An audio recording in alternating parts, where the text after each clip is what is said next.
all had to be shorn every year with the shears. In those days they would work for 10 hours a day and possibly shear 70 to 80 sheep. Today they shear twice that many, 150 to 200 sheep a day. So it's much easier today. Something else that makes things a bit easier is this piece of equipment. Now this was invented by a shearer who had a bad back. He couldn't shear sheep anymore. How do you think he got a bad back? Shearing sheep. So what do you think we're going to do with this? Put the sheep in it to make it easier to shear? Yes, no, it's not for the sheep, it's for the shearer. When he goes into the shearing position, you see the springs up there? They're supporting about half of my weight. And that takes a lot of strain off my back. Now I'm going to get one of these sheep out.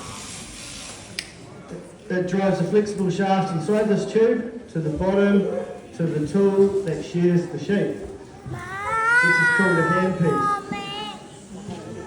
Now the handpiece has two blades on it. A fixed blade called a comb, which combs through the wool, and a small blade on the top, which cuts the wool off. This one's called the cutter, and it moves, as you'll see, very fast. Now, when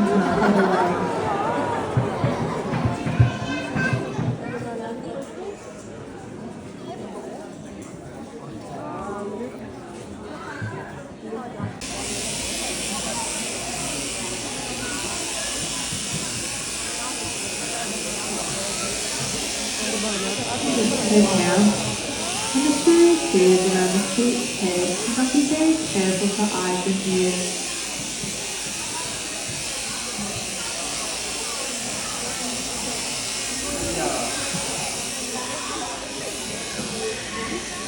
The shearer starts the shearing by removing the belly wool.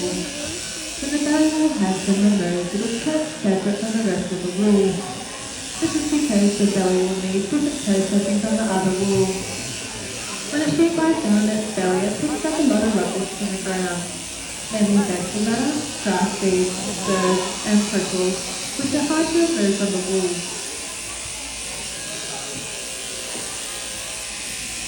In a commercial shearing shed, there will be more than one shearer.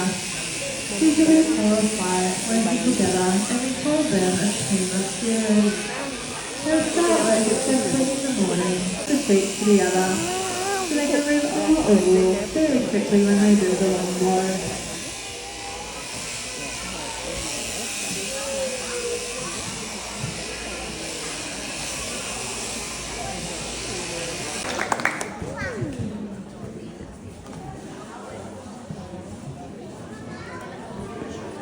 Now in the wool of the sheep there is a natural grease called lanolin.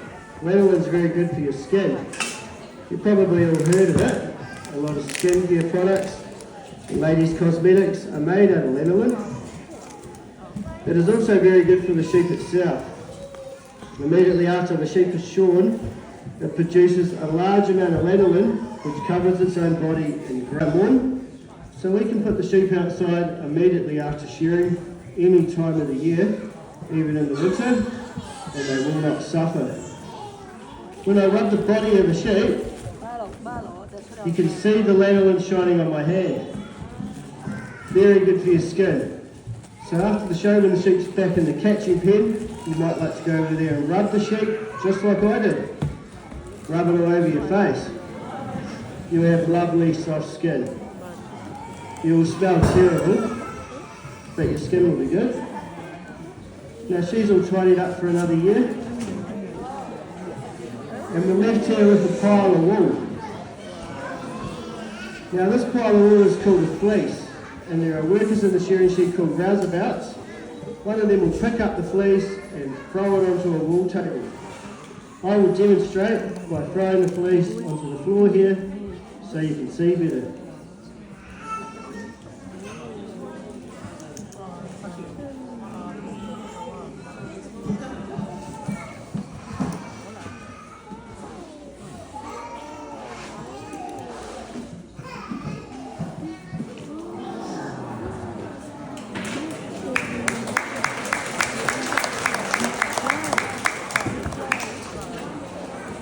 See how the technique of shearing gets all the wool off in one big piece, joint together like a big rug? This is very important because when the roundabout throws out the fleece, all of the short wool on the legs and dirty greasy wool under the legs comes to the edges of the fleece. So we can skirt around the fleece and remove this wool, and this process is called skirting the fleece. So we start at the back legs here and work our way along.